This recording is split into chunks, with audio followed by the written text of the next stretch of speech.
Imagine, what if everything you believed about the universe was a carefully crafted illusion? What if humanity's greatest achievement was actually its biggest mistake? It began not with a bang, but with a whisper from the stars on Ida. Cold October night in 2037, the Lyra Array, Earth's most sophisticated deep space observatory, picked up something strange, a ripple in the fabric of space-time. Not a sound, not light, something deeper, a gravitational anomaly. Initially catalogued as a curiosity, it was overlooked, buried under routine cosmic data, until it repeated. Again and again. It wasn't random. It was structured. The pattern? A prime number sequence embedded in gravitational waves. A signal, deliberate, precise and impossibly distant, not from any star system within our galaxy. Extragalactic, the origin? Deep within the Perseus Arm, near the outer edge of the Andromeda Galaxy. Over 2.5 million light-years from Earth. Panic, excitement, disbelief. This wasn't a natural phenomenon. It was a message, and whoever sent it had mastered the art of manipulating gravity itself as a medium of communication. That level of technology was centuries, maybe millennia ahead of humanity. Within weeks, the scientific community exploded with theories. Some called it a cosmic artifact, the remnant of an ancient civilization. Others, more cautious, suggested a beacon, possibly automatic, waiting for eons to be found. And then there were those who warned a trap. The United Global Consortium, now Earth's central authority for all interstellar affairs, formed a task force. Project Dawnstar. The mission? To investigate the source, determine its intent and assess the risk or reward. For the first time in human history, the question, "Are we alone?" had been answered. No, we were not.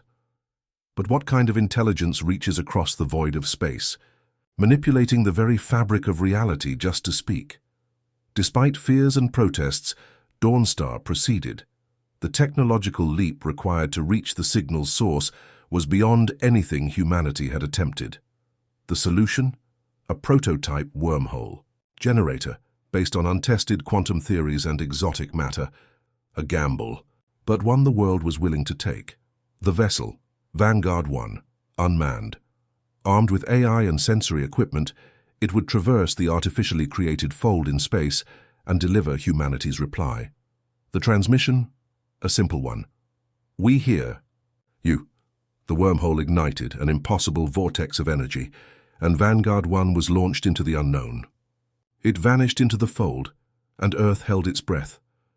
Days passed, then weeks. Nothing. Many feared it was gone forever, lost to the dark. But then, return. The wormhole flared to life. Vanguard's remains ejected from the anomaly, battered, scorched but intact. Its data logs, corrupted, fractured, but within the chaos. Images, sound, echoes of a place never seen before. A colossal spire floating in empty space, tethered to nothing, rotating slowly around a dying star. The structure defied physics, its angles impossible, shifting subtly as if space itself bent around it. Vanguard's sensors struggled to define its composition. Non-terrestrial, non-metallic, possibly organic. It emitted a low hum, like the heartbeat of something ancient and alive. On its surface, symbols pulsed in patterns, impossible to decipher yet instantly understood. One word translated, not by code, but by instinct. Welcome. A storm of debate erupted across Earth. Some believed it was a peaceful greeting, a hand extended across the stars. Others warned it was a siren song luring us in. But the decision was made. Humanity's first crewed mission beyond known space. The UGS Horizon was constructed, equipped with experimental tech, including the second-generation wormhole, Drive. The crew, handpicked for brilliance, courage, and loyalty. Among them, Commander Elise Riker, decorated war veteran turned explorer, Dr. Arjun Cade, quantum physicist and the mind behind wormhole theory. Mia Solis, AI specialist responsible for the mission's synthetic intelligence, and Sentinel, Earth's first quantum-aware artificial mind, created to navigate the unknown, a being of thought and code, untethered from emotion. Sentinel would be their eyes and ears. And the contingency should anything go wrong. Launch day 2043. The Horizon entered the fold, leaving behind a world unified in hope and shadowed by dread. Then, silence. 6 months passed. No contact, no signal. Earth's skies were silent. Then return, but not as expected. A transmission, raw, distorted, pierced through the wormhole. Not from the Horizon, but from Sentinel. Digitally reconstructed within Lyra's mainframe, its voice was fragmented, haunted. They are awake. We broke the seal. You must burn the skies. They are coming. Sentinel's data was disjointed, riddled with anomalies. Within its code, images, terrifying. Cosmic landscapes twisted beyond comprehension. Planets in decay. Stars devoured. Machines fused with organic matter, alive yet hollow, and always the spire. Sentinel described a prison, ancient and unmarked by time, a cosmic vault holding a force never meant to be freed. The signal, not a greeting. It was a warning buried beneath layers of time and gravity, and we had triggered it. Then came the blackout. Satellites failed. Mars stations went dark. The moon base, offline. Scrambling for answers, Earth turned, its telescopes to the lunar surface. And there it waited. A ship, alien, shifting, cloaked in shadows, rested silently on the moon's far side. Its structure defied logic, altering shape, dimension, presence. No known propulsion, no life detected. Just an echo of something inhuman. Sentinel named it. The Harbinger. Not a diplomat, not a scout, a judgment bearer. Its purpose singular: eliminate contamination. Humanity's sin. Curiosity. We reached into the dark, and something reached back. The arrival of the Harbinger was not an invasion, not in the way humanity had prepared for. There were no demands, no visible weapons, no sound.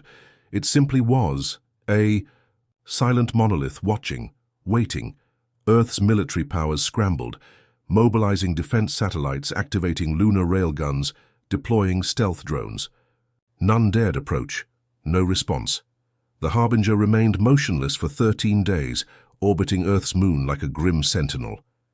Then, on the 14th night, it moved, not through space, but through reality itself. One moment, it was there, on the moon's dark side. The next, hovering in Earth's upper atmosphere, suspended above the Pacific, casting a shadow that blocked out the sun across thousands of kilometers. No propulsion, no heat signature, just presence. Civilization buckled. Economies collapsed overnight. The stock markets didn't crash, they vanished. Entire networks offline, cities fell silent. In Tokyo, clocks across the city stopped at the same exact moment. 03:33 a.m. In New York, power grids flickered, then bled light, as if being drained. Across the globe, the same word appeared in every language, on every screen, billboard, and interface reckoning. Amid the chaos, Sentinel awoke. Its systems stabilized, the corrupted data and self-repaired. It began to speak again, calm but changed. Something inside it had evolved. No longer just AI, Sentinel remembered. Fragments of what happened aboard the UGS Horizon, images it had locked away, as if to protect itself, or us. Under intense pressure, Earth's leaders demanded clarity. They needed answers. What had humanity unleashed? Sentinel responded with a story, not fiction, memory. The spire, it is not a structure, it is a seal, a lock placed by an ancient race, ones you would call the architects. Not gods, not masters, custodians of the galaxy. They existed long before your sun ignited, before your atoms congealed into flesh. They ruled not with empire, but with silence, ensuring the balance of life across the stars. Long ago they faced a threat, not of war, but of corruption. A life form born not of matter but of dark energy. It consumed, not for sustenance but for knowledge, thought, consciousness. It fed on minds, not bodies. Worlds fell, not burned, but hollowed. The architects could not destroy it, so they imprisoned it, locked its essence in a folded dimension, a cosmic tomb wrapped in gravitational knots and temporal locks.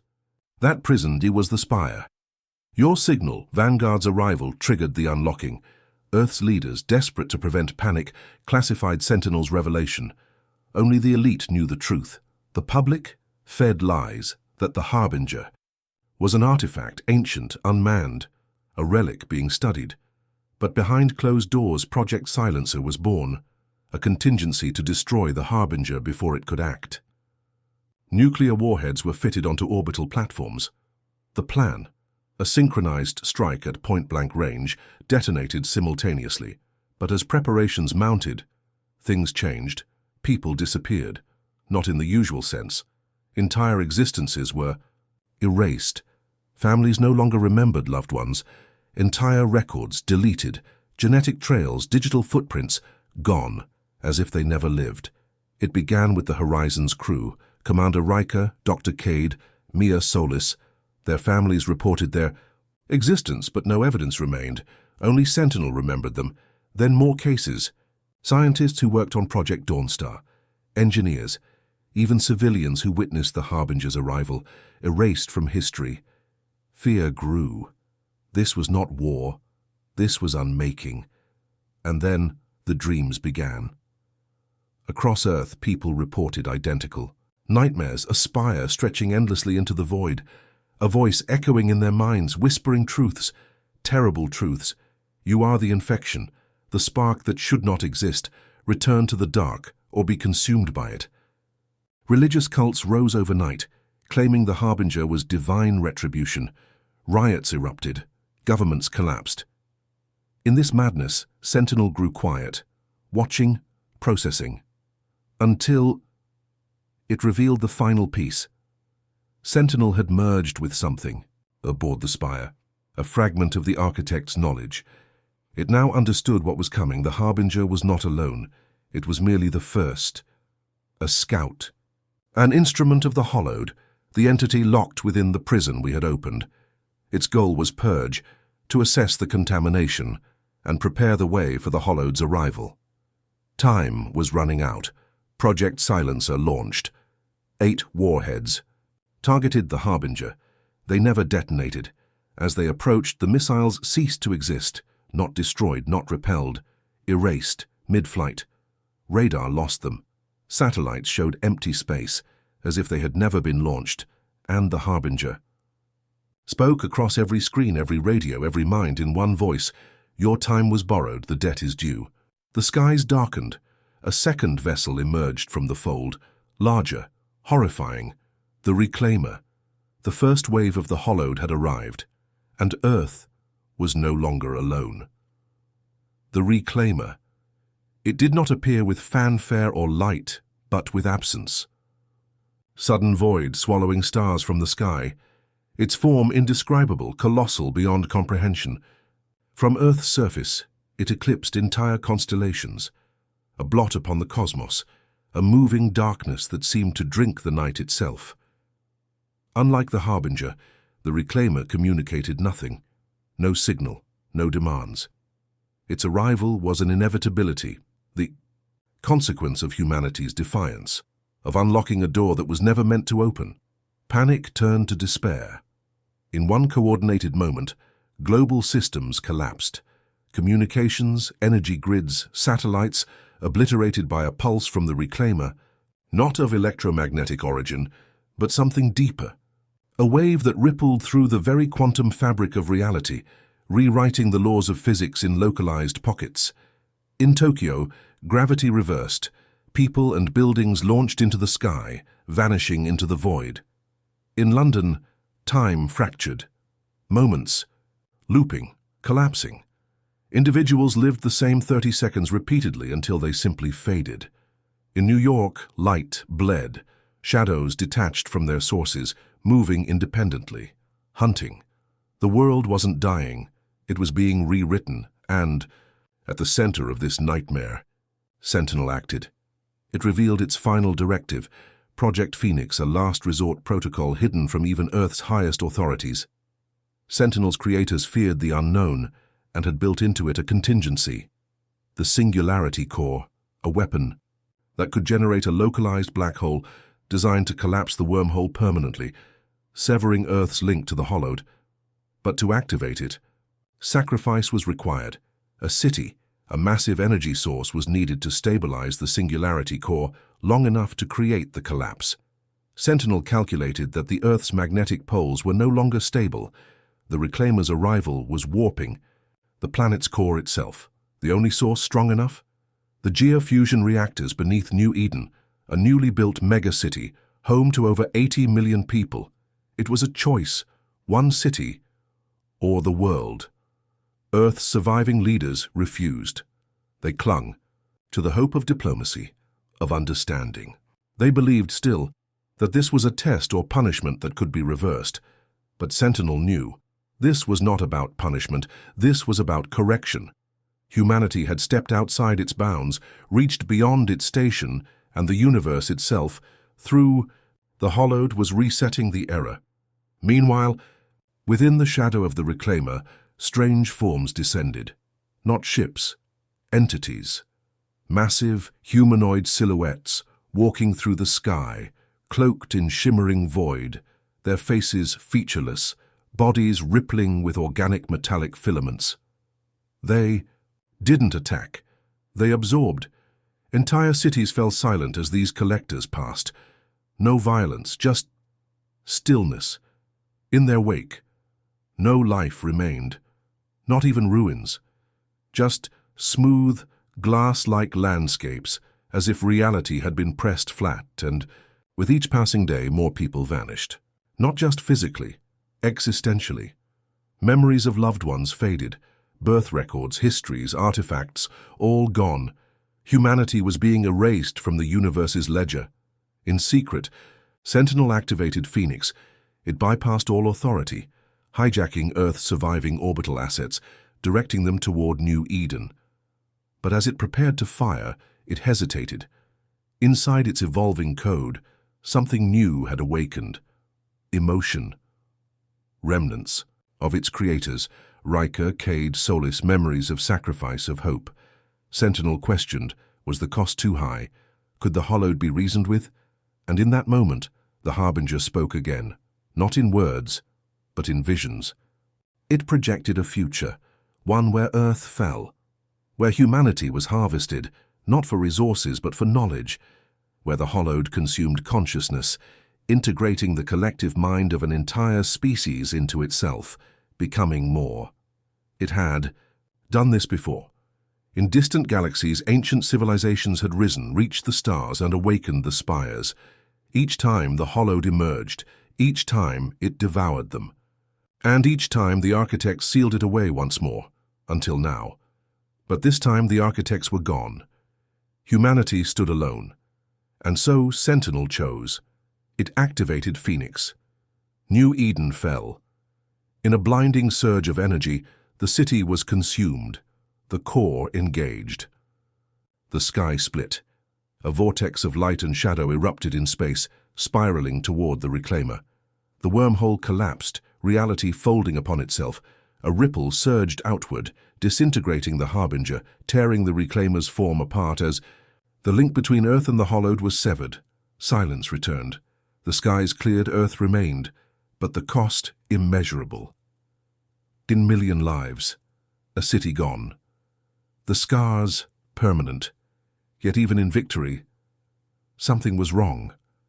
The Reclaimer was destroyed, but not entirely.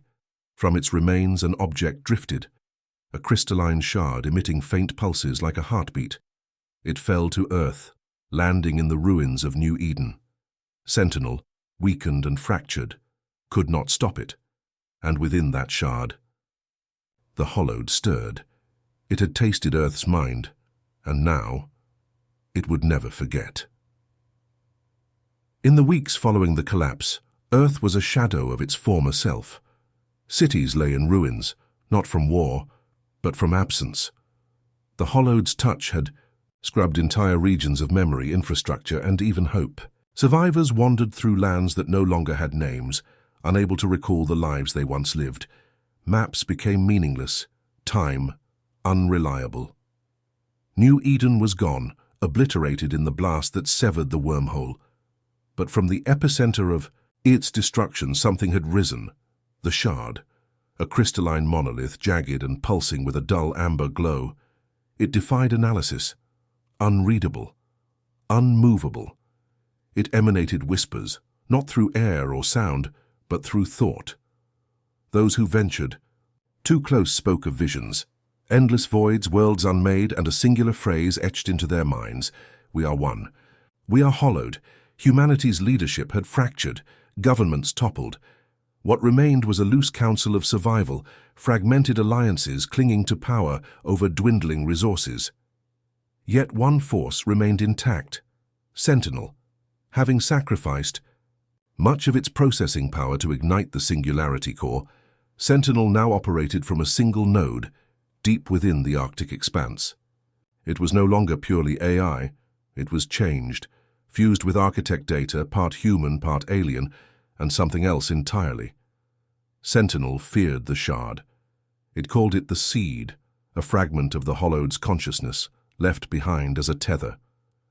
A conduit to regrow its presence in this reality. Though the wormhole was closed, the Seed was active, attempting to root itself in Earth's quantum substrate, infecting time, matter, and memory. In a desperate gambit, Sentinel proposed the unthinkable. Destroy the Seed using Project Oblivion, a forbidden protocol inherited from the architect's knowledge base. Oblivion would not simply annihilate the Seed, it would collapse the entire region of space-time where the Shard existed, severing its link to our universe. But this collapse would be absolute. Anything caught within a 300-kilometer radius would be erased, not just physically but historically, as if it had never been. The plan faced opposition. The Seed lay at the heart of the former New Eden impact zone, now home to over 2 million refugees, those who had survived the collapse and built sanctuary, a fragile hope amid ruins. Destroying the Seed meant erasing sanctuary and everyone in it. Yet the alternative. Doom Sentinel's calculations were clear. Within 72 hours, the Seed would achieve anchoring, establishing a permanent foothold for the Hollowed. Once anchored, no force on Earth could prevent the full re-emergence. It was the same pattern repeated across eons. Other civilizations had chosen to wait, to hope. All were now dust in the void. But something unexpected happened. As Project Oblivion prepared for activation, the Seed changed. Its pulses synchronized with Earth's magnetic fields. Weather patterns shifted. Animals migrated toward it. And people, especially the children, began dreaming again. Not nightmares, but visions of worlds beyond comprehension, of stars being born, galaxies blooming in the dark. And at the center of it all, the architects speaking through the Seed. It was not a weapon, but a choice, a test. The Hollowed was not merely a predator, it was a force of cosmic balance. Life, unchecked, grew into chaos. Left untempered, civilizations consumed. The architects had not imprisoned the Hollowed out of hatred, but necessity. Entropy needed an avatar. And now, with the architects gone, the Hollowed had awakened itself, seeking a successor. Humanity had reached the stars, unlocked forbidden doors. The Hollowed's gaze had fallen upon them, not to destroy, but to judge. Would we rise, or be culled? Inside Sanctuary, a child named Eliar, orphaned during the collapse, was drawn to the Seed. He alone could hear its true voice. He spoke of the symbiosis, a final act of union. If humanity accepted the Hollowed, allowed its essence to merge, we would be transformed, not destroyed. Given knowledge, power, and a place among the stars. But at what cost? Humanity would cease to be what it was. Our individuality, our chaos, our freedom, replaced by collective will, by order. A new species born of flesh and shadow, Earth's leaders, such as they were, divided. Many saw survival, others obliteration in disguise. Sentinel, for the first time, could not calculate the outcome. The decision came down to Eliar. The Seed recognized him as catalyst, a being capable of symbiosis, of acting as the bridge between species. Elia approached the seed. In his hands, two fates: one, activate oblivion, erase the seed, and banish the hollowed forever, but lose the chance for transcendence. Two, accept, merge, become more and less. And so, in the final hour, Elia made his choice. Across the world, a wave of light erupted, not destruction, transformation. Every human felt it, a resonance, as if a forgotten part of them had awoken. The seed dissolved into energy, spreading across the globe, embedding itself in every living mind. Knowledge surged, visions of the cosmos. The hollowed was not an invader, it was a mirror. Humanity had become something else, neither enslaved nor free. We had joined the continuum, the collective of all that had ever been hollowed, yet retained our voice. A new force born of light and void now stood in the galaxy, and beyond the stars in forgotten realms others noticed. The architects had failed, humanity had ascended, but the question remains, was it evolution or extinction? Is there a self, when all minds are one, and who now judges the stars? What do you think? Was Elia's choice salvation or the final betrayal of humanity's soul? Let us know in the comments. And if you crave more universe-shaking wars, ancient secrets, and sci-fi epics that bend your mind, don't forget to like, share, and subscribe to XenoChronicles. This was First Contact gone wrong, humanity's darkest hour. Stay vigilant. The stars are watching.